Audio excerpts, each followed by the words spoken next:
and welcome to the Prigya Arora Show, where we discuss various aspects of entrepreneurship and law with people who have been there and done that. My name is Prigya Arora, founder of PA Legal and Intellectual Property Law Firm in India. And today we have very young and talented Samriddhi with us. So let us directly dive into a conversation with her. So, Samriddhi, can you tell us a little short story about yourself and why law? Yeah, sure. I think why law is such a question everywhere I go. But yeah, so my journey began last year in 2020 when I started, when I first of all didn't even know that I'm going to take up law. I always wanted to take up management, but then I realized I wanted to do something professional and I might just give law a try. So I took up BBA LLB, which is a mix of management as well as law. So it does let me have that freedom of doing management as well. And initially, I didn't know what I'm supposed to do. So I started taking up a few courses that would help me upskill myself. And with those courses, I realized that I was getting a few projects through LinkedIn and through other platforms. That I could help people with their legal writing, with legal writing and just helping them build content, like helping legal professionals build content.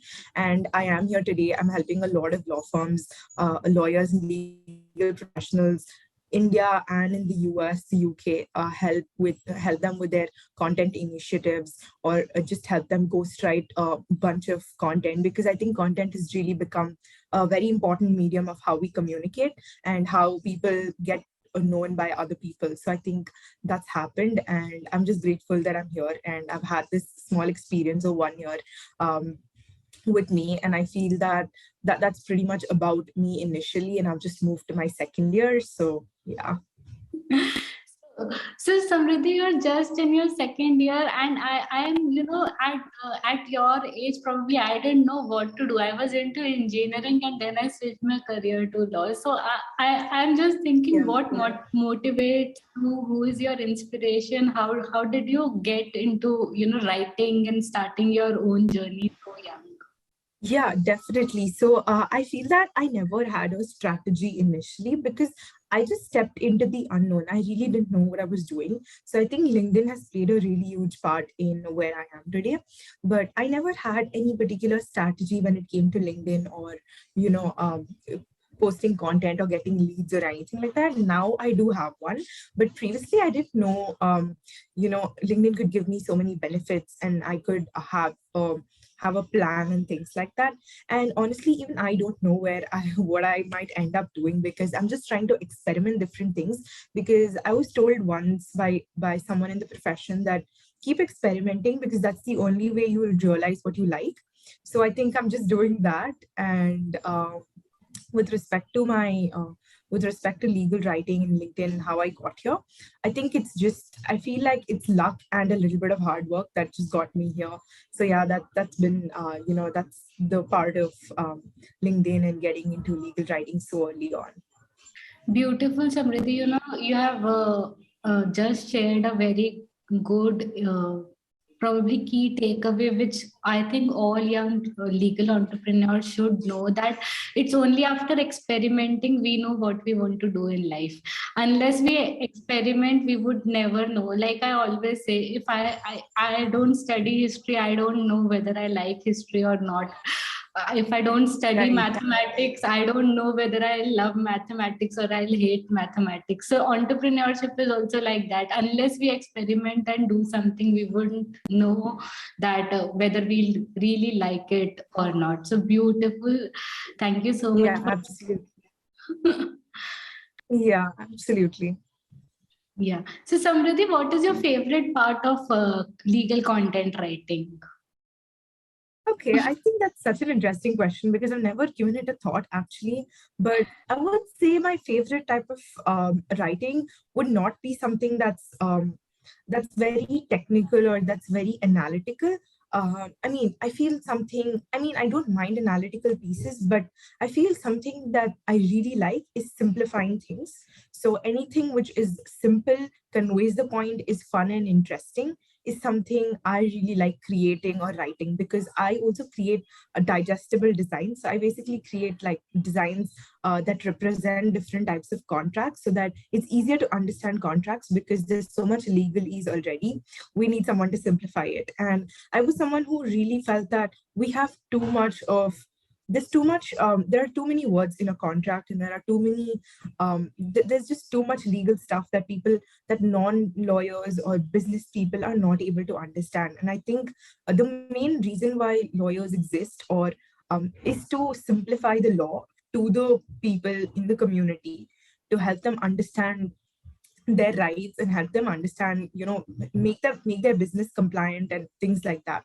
So I think simplifying is the first step, which which has been barely done in the legal profession. So I thought that maybe I should take up the initiative, because no one has. And I mean, there are different initiatives, but I thought that this might be a good way to start off. And so I really like simplifying complex things. So I think that's the best part. That's my favorite part in writing, basically. Beautiful, Samriddhi, and it's so required at this stage, because so I also teach law to law students, and when I get the answers from them, I really suggest them that you should write answers in the simplistic way so that your clients understand. But people would write answer that I am not able to understand. Yeah, I think we're taught in law school to be complex. We're taught to write complex, hard words that nobody understands, not even like a lot of lawyers. And then after we join the profession, that's what I've heard from most of the people, that when they join the profession, it's all about simplifying whatever they learned and just writing in the most simplest manner. So I think we should be trained to completely, go like push the plain writing movement and just be a part of it. It's absolutely necessary, because I feel like if I have to give a legal opinion to somebody, and or I have to write an email, if I write 3-4 pages email, I know my client will not read it, and he'll just call me and ask, Prigya, what have you written? Just Yeah, exactly, I absolutely. can't understand stuff. So if I give two paragraphs which are really simple to understand, and I think that is the best way to do it. And what you are doing is absolutely necessary in the industry. Yeah, thank you. I'm glad. It's just the starting, to be very honest. I have a few more ideas to take this forward and hopefully, build something out of it. But let's see, because currently I'm just, jam-packed with a lot of things, and my next semester classes have also begun. So. Yeah, great. I'm sure you'll do well. And like it's the journey what you have taken, and it is going to be beautiful. So, Yes, yes. Samriddhi, now just let us know that you are also into digital marketing, lead generation, and as you are a law student, you must be knowing that we are restricted by a lot of bar council rules, that we cannot advertise and things like that. So, what do you suggest, that how should lawyers manage their digital mediums and stuff like that? Yeah, definitely. So I'm not niched into digital marketing. I'm mainly into content development, which is just a branch of digital marketing. So and there's a lot more that goes into content. It's not just not content creation, it's content marketing, it's content distribution, and a bunch of other things, right? And lawyers like are restricted in India specifically to not promote and solicit their services. And that's completely okay, because we have, like, lawyers in India have a lot of other mediums to showcase their expertise and talk about what they really know, so that people can come to them. Because in other countries like the US, they have a lot of freedom to advertise themselves, and even in the UK.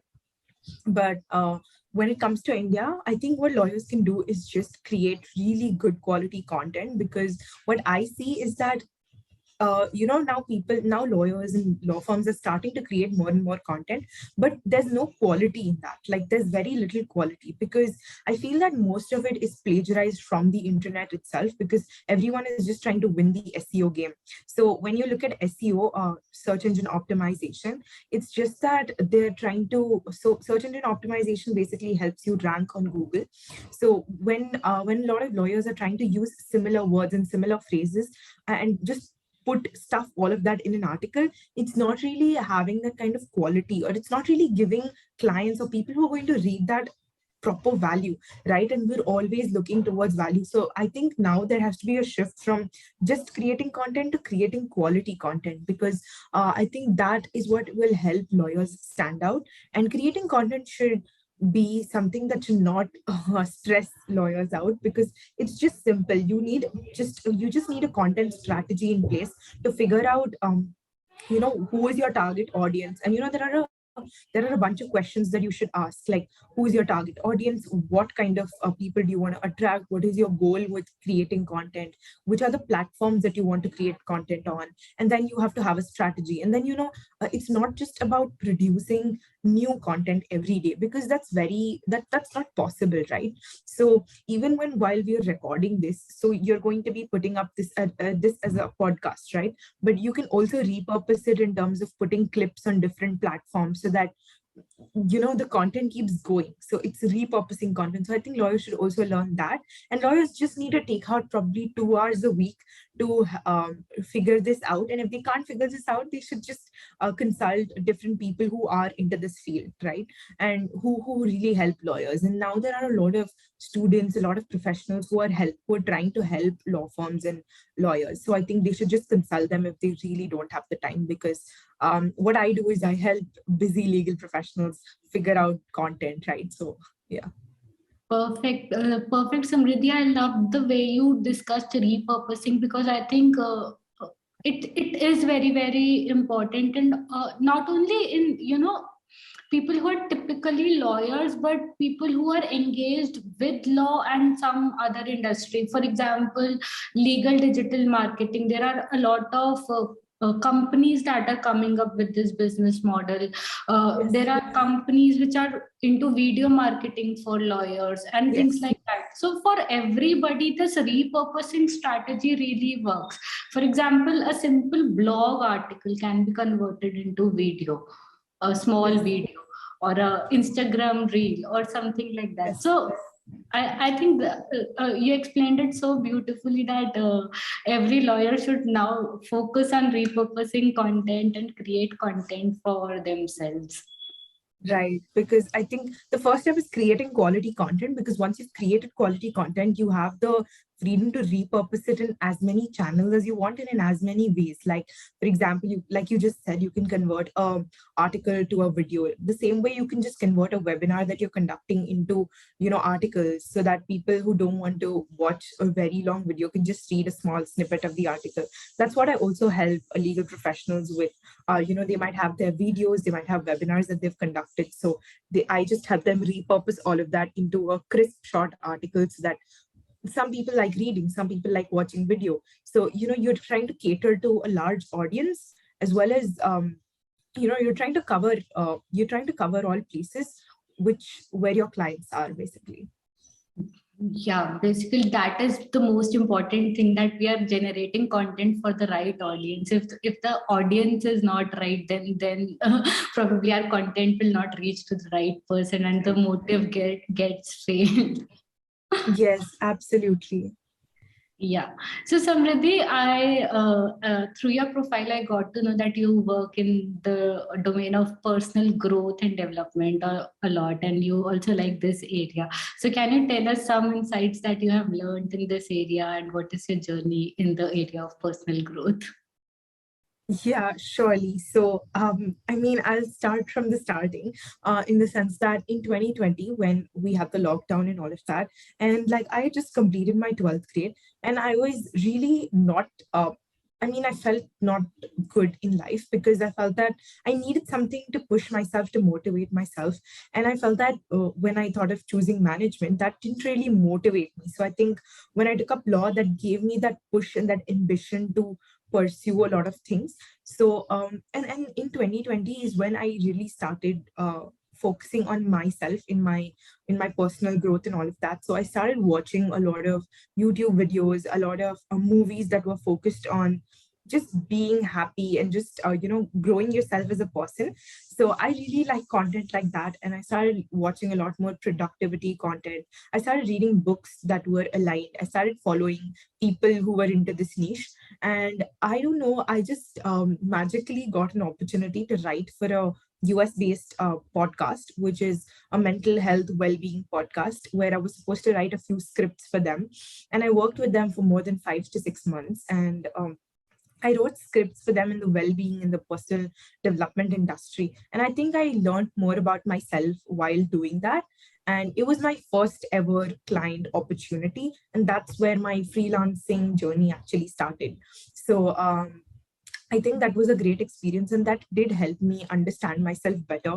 Then after that, I also started my own self-development page, which I was just talking about my journey and how it helped me. And then I slowly integrated that page into my personal profile on Instagram, where I'm also talking about legal things, where I'm also talking about personal development. So I think personal development is a very large part of what I do, because I feel that when you have that confidence, when you have that growth factor in you, when you've looked at how to grow and things like that, you are able to perform other things better as well in your life. So for example, if I'm healthy, if I'm working out, and if I'm doing certain things that keep me healthy, then I'm also able to perform better in terms of client work or at college and getting good grades and etc etc, right? So I think it's all interconnected, and I feel that every person should go through a personal growth journey, and it doesn't have to be anything fancy. It just has to be being aware of your own self, because just awareness brings so much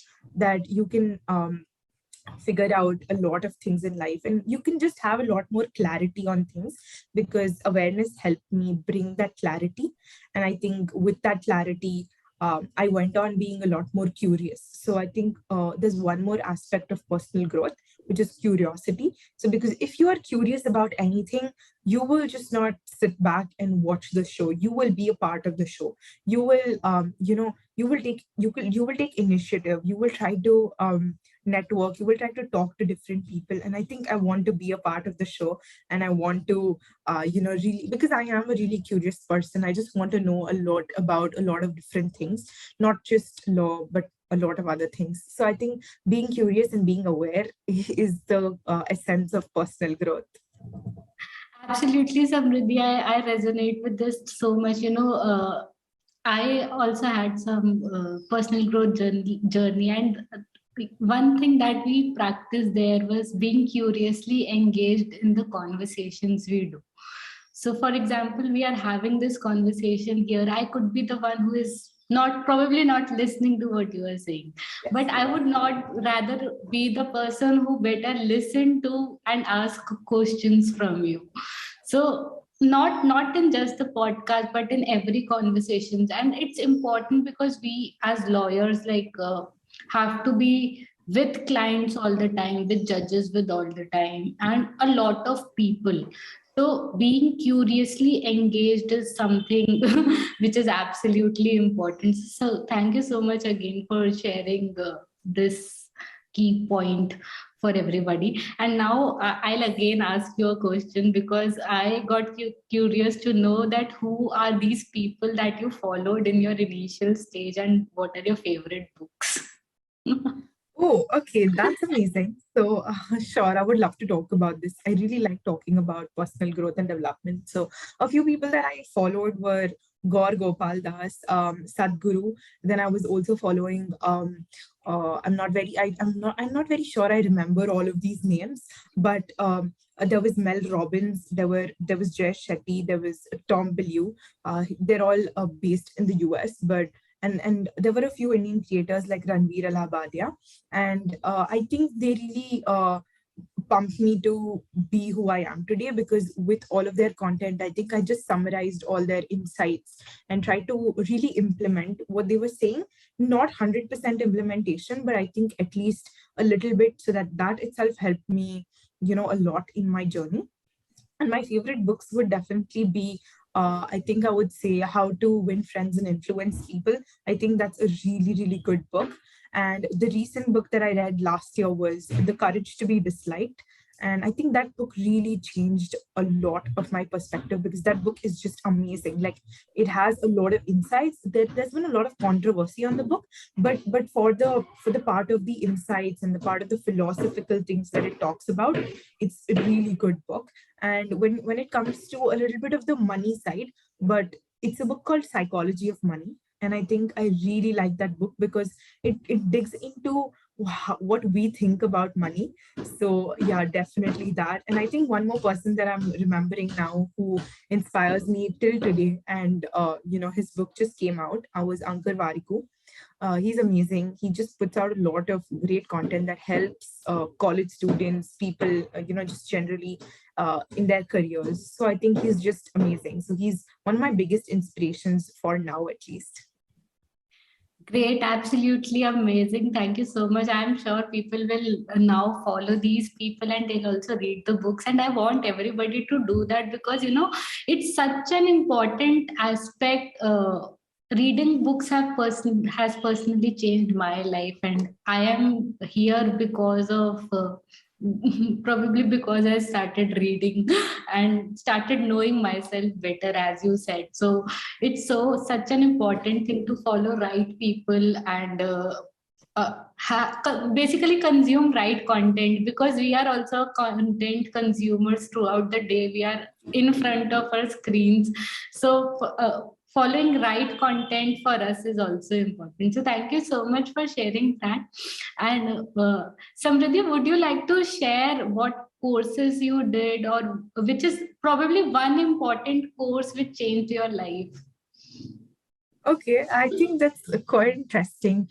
So I took up a contract drafting course, and I also took up a legal writing course. I don't know. I think the legal writing course changed sort of my life, if I would like to say that, because with that course, I was able to actually understand the nuances of writing. And I think the best way to learn writing is writing and not doing a course. But I think that course really helped me because I didn't know anything. I was just exploring things.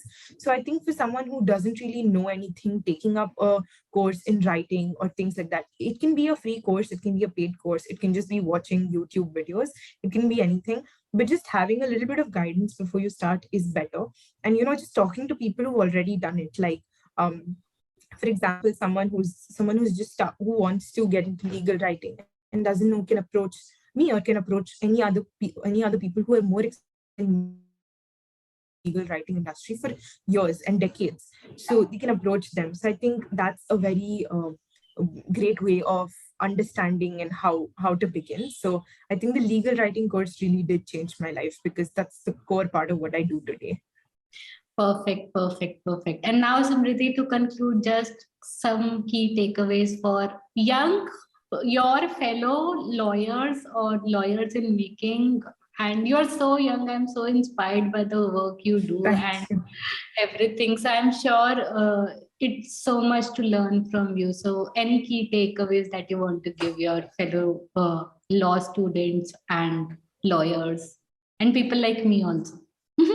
Who are I'm curious. not sure. I'm not sure I'm the best person to give advice to lawyers and people who are, in the senior in the industry. But I would just like to say that for anybody, for any of my peers who would like to start this, because I know a lot of students, they approach me every single day asking me, how can we get started? So I'm coming up with a lot of resources. I'm trying to write a book that helps everybody out. And I'm trying to also conduct a few sessions here and there, just trying to get all of them in my schedule. But just a few key takeaways for people who want to get into freelancing, or just not freelancing entirely, but just writing and earning something on the side, but also having that experience that helps you connect with people in the industry faster.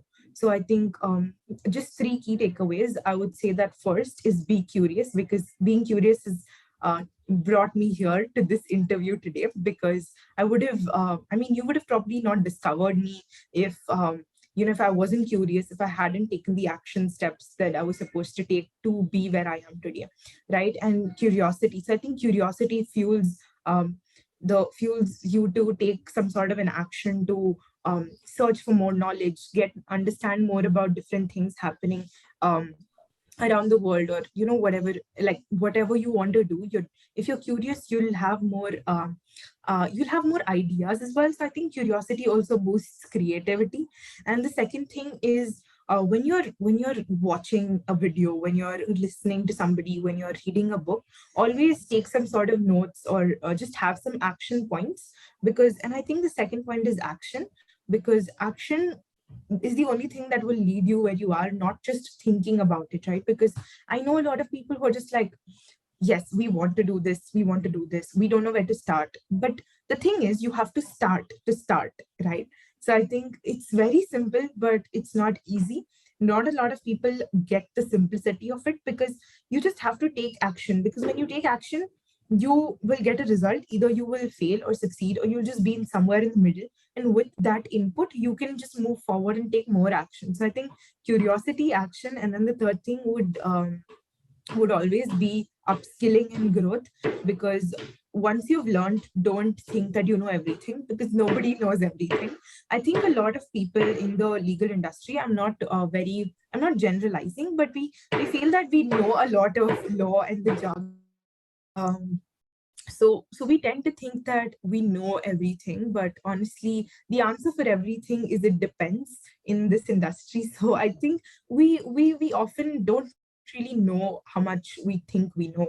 So I think it's always important to keep upskilling yourself. I just bought a course on LinkedIn. I also bought a course on I also just bought a course on some different aspects of like legal design and things like that, because I'm exploring more of that. So of course, I am just in my second year. I'm just a student and I'm trying to figure things out. So I want to learn more. I want to expand my knowledge. So I think the third thing should definitely be upskilling yourself. So curiosity, action, and upskilling will really change your life. So because it has changed mine. Beautiful, Samriddhi. Just to reiterate, be curious, be in action, and keep upskilling and keep learning. Enjoy the life, and probably I think journey is more important than achieving a goal. So just Yes. enjoy the journey. Yes, absolutely. Journey is super important, because what I look back right now is I don't look back at having speaking opportunities or having to work with clients as a goal. What I look as the entire process of how much I've grown from December 2020 when I started to January 2022. It's been a journey, and I absolutely cherish each moment that has happened, all the failures, all the people who've rejected in the process, and all the people who've helped me, supported my content and things like that. So yes, I think it's the journey that you should focus on, and not just smaller achievements. Not a lot of people understand this when they're just starting out, but when you've had that journey, I think you understand that journey is more important than the goal itself. So yes, definitely. Thank you so much, Samriddhi, for your time, and thank you so much for being here. I absolutely loved having conversation with you. So thank you so much. Thank you so much for inviting me, because it is my second or third speaking opportunity. And I'm so glad that LinkedIn has again helped me get more speaking opportunities as well. And I'm so grateful that you found me and we had this conversation, because I absolutely love talking to you. And this was such a great conversation. I'm very grateful that you, invited me to be here today. Thank you so much. Thank you. Hey there, thank you for attending today's session. If you like today's session, do follow our channel and consider sharing it with a friend. My name is Prigya Arora, daughter of inspiring parents, alumna of IIT Kharagpur, engineer turned lawyer and entrepreneur, and now founder of PA Legal, where we help creators and innovators protect their intellectual property. Thank you.